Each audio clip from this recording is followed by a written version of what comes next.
Greetings, everyone. This is Rock and Roll Spot Convention with the Weekly Comic Book Roundup. We've made it through this week's Marvel, DC and Image books.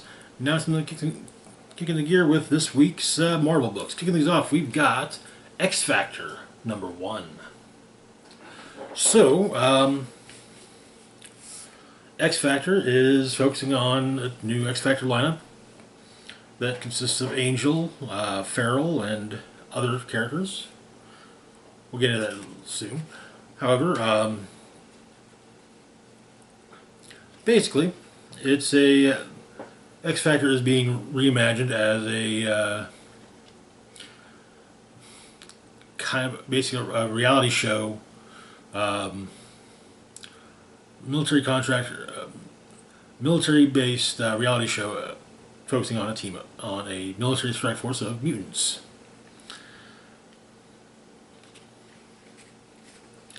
So the team consists of Angel, Feral, as mentioned,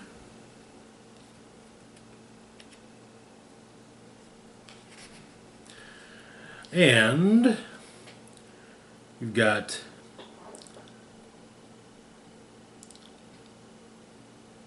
Zyber, the team's youngest member.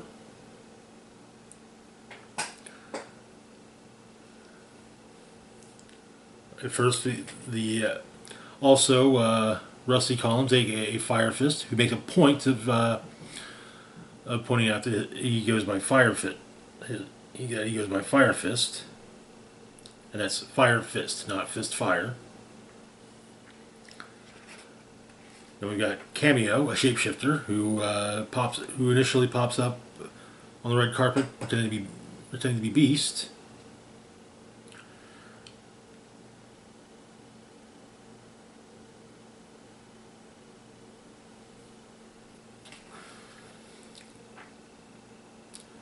And yeah, that's the team.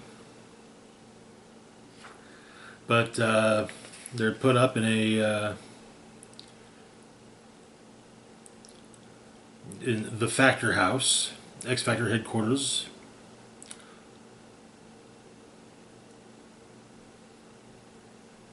It's in the Hollywood Hills or somewhere nice. But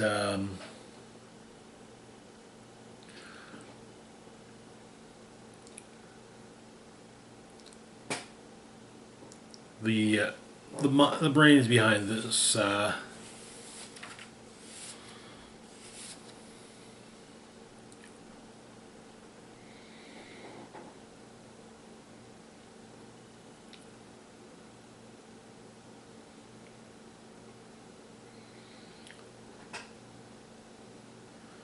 basic idea is that they're making soldier-tainment. And the brains behind this, Mr. Broderick, assures Angel that, tells Angel that they're barrel scraping, but if mutants wash out, they've got others ready to go, like Havoc. Though Warren points out that he thought Havoc was a zombie, but Broderick states that he's doing much better now. Also, Frenzy.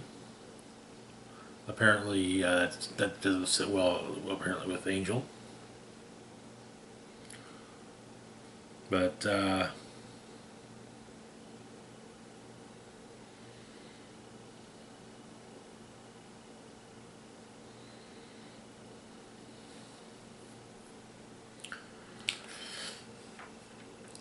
Havoc, meanwhile, is.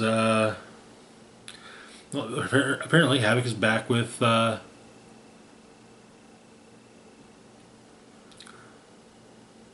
Polaris, and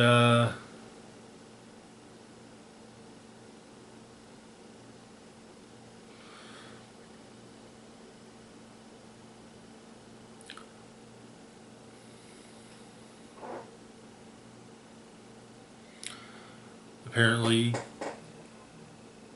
Well, the fall of Krakoa has led to has created a feeding frenzy. Nations, paramilitary groups, all trying to snap up as many mutants as possible. Whoever wins the mutant arms race will probably determine what kind of world this ends up being for everyone. Dark Star is also put together a paramilitary group. Havoc states that Havoc interviews for it and misstates that they're a Russian group, but Dark Star corrects them and saying that they're a mutant group.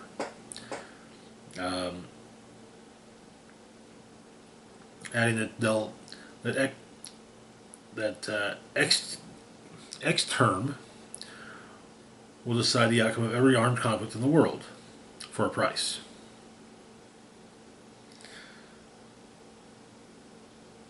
But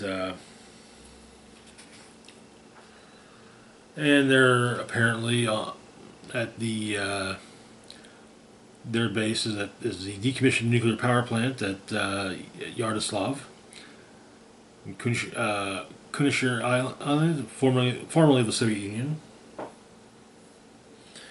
But Havoc declines their offer. Polaris tells Havoc that he can't change the system from the inside. It changes you. But he insists on being called Alex, whereas Polaris is stating that her name is just Polaris now. But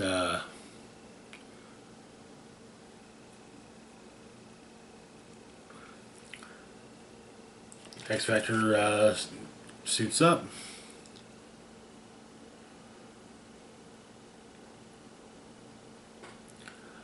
They're going in. Their jet being piloted by Farrell and Fire Fist.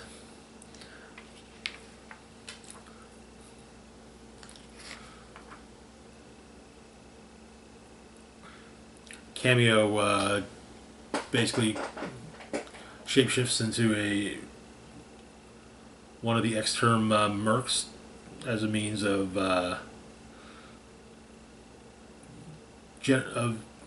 keeping confusion up.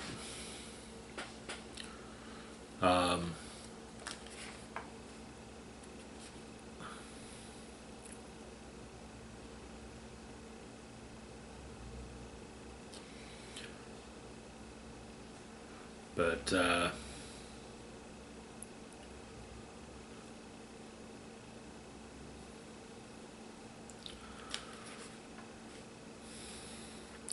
of course, the first mission is a mess. In part because of a stray gunshot hitting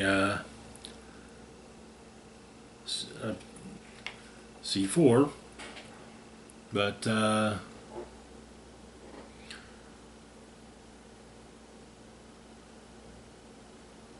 Farrell gets injured rather gravely. Looks like Fire Fist and Cameo are, or at least Fire Fist is a goner.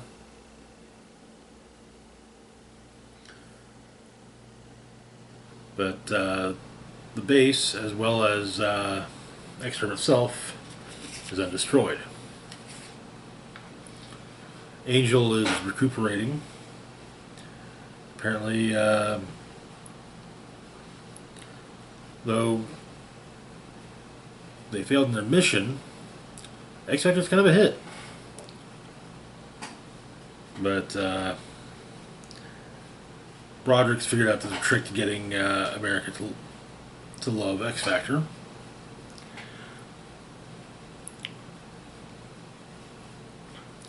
But new lineup. Havoc is now the team leader. Zyber's there, as well as Pyro, Frenzy.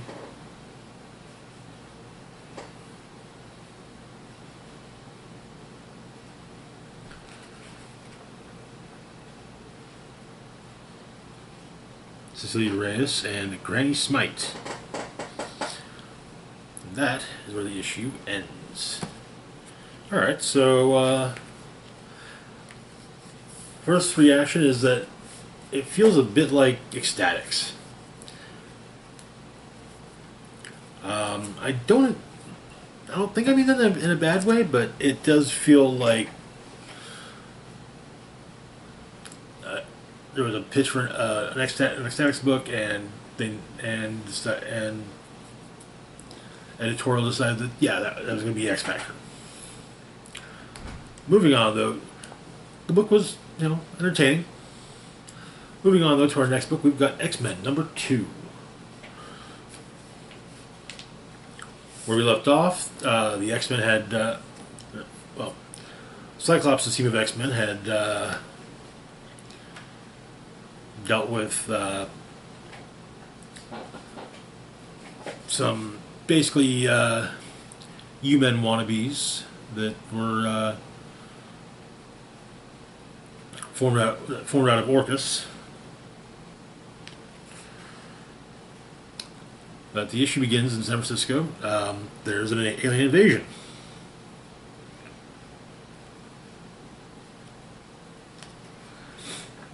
And so the X-Men respond. After all, San Francisco's been good to them.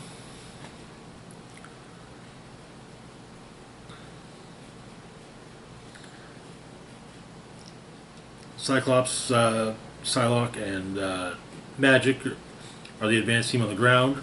The Marauder, you've got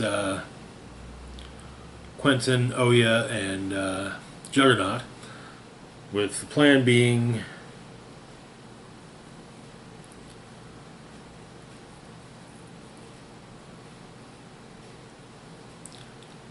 put Juggernaut in the Marauder's mass driver and fire him at the alien mothership. And so they do so. But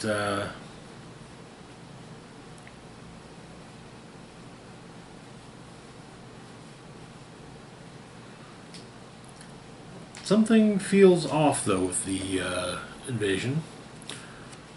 Psylocke denotes that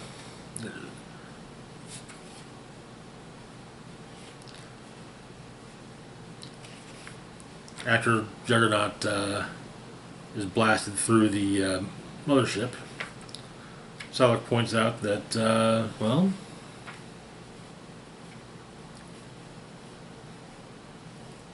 the aliens don't have any thoughts, so are probably not real.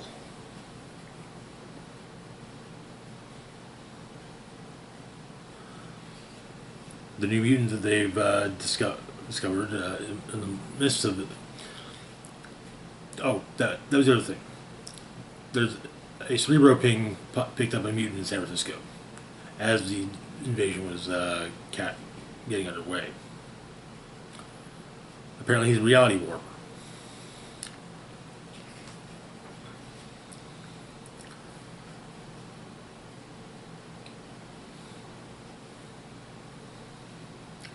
But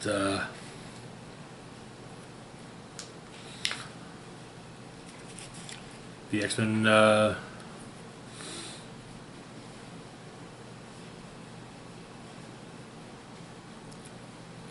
but apparently, though, he's Ben, the New Mutant, blows up. And Cyclops thinks that he was a mutant. But it turns out that that's what people needed to think.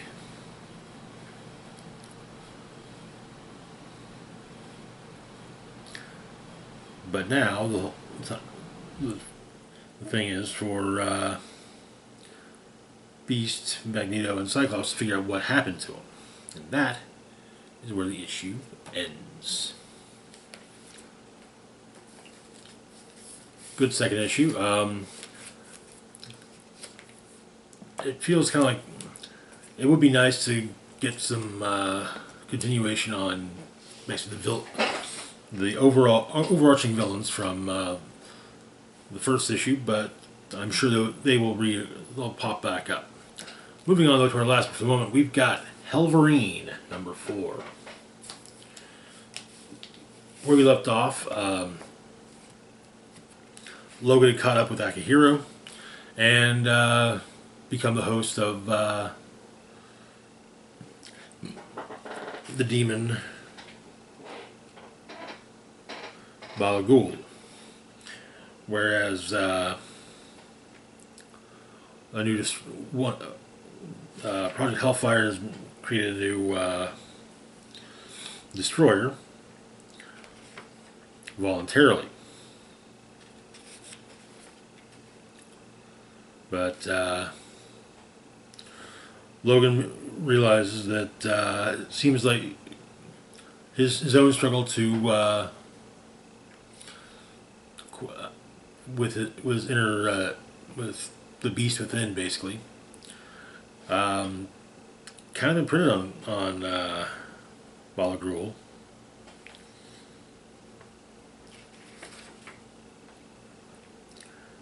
But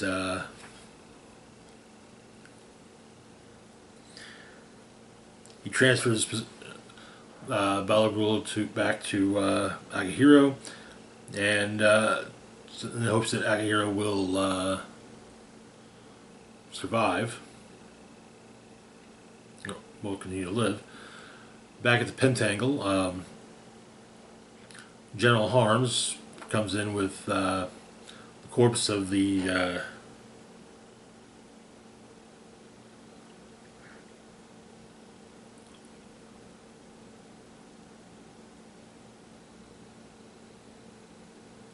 Secretary of Defense,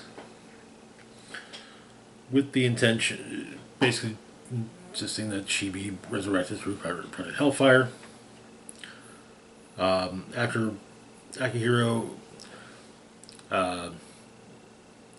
basically returns to life as such, him and Logan hit up a diner, and Akihiro loads up on burgers. Got a hell of an appetite. Also, Bala Ghul has stopped pretending that Dakin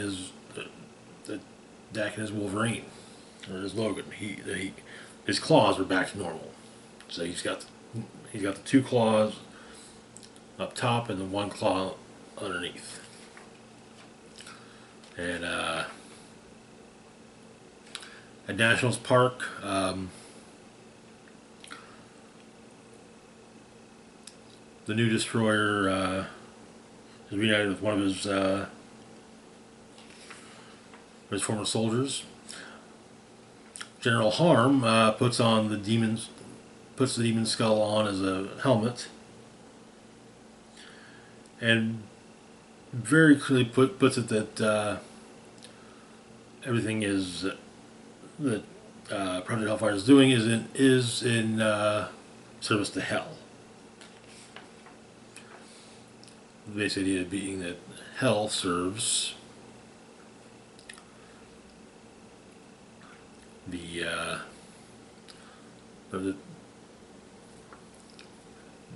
all the countries on Earth serve Hell.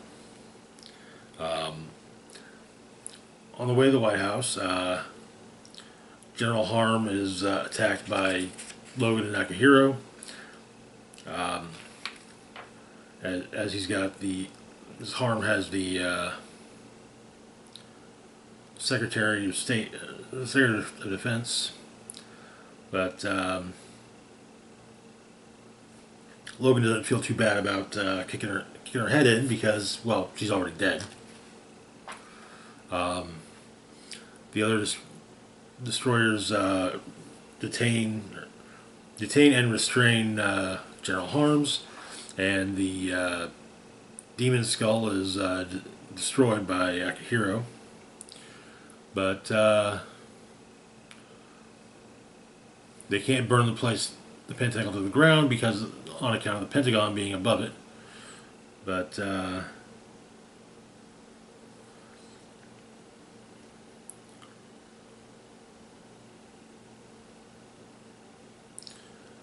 Dakon's got an idea.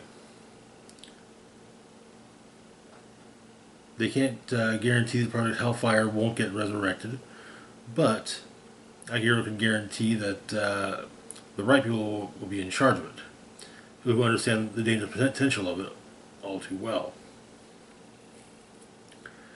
And the former fire team leader is more than happy to join up with Akihiro's vision. But as Logan and Akihiro ride off at the end of the issue, Logan asks what's next for Akihiro, and that's what something he needs to figure out on his own. And the issue ends with the tagline, "Hellverine will return." That is where the series ends.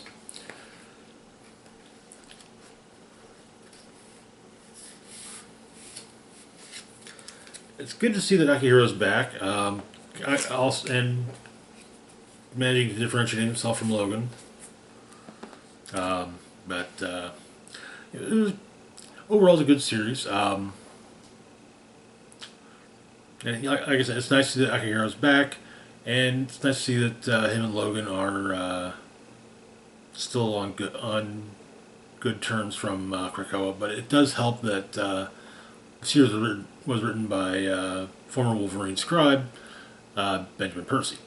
But anyways, that's going to do it for now. As always, feel free to like, share, and subscribe. Links to my Facebook, Twitter, Blue Sky, Instagram, Mastodon, Patreon, PayPal can be found in the description box down below.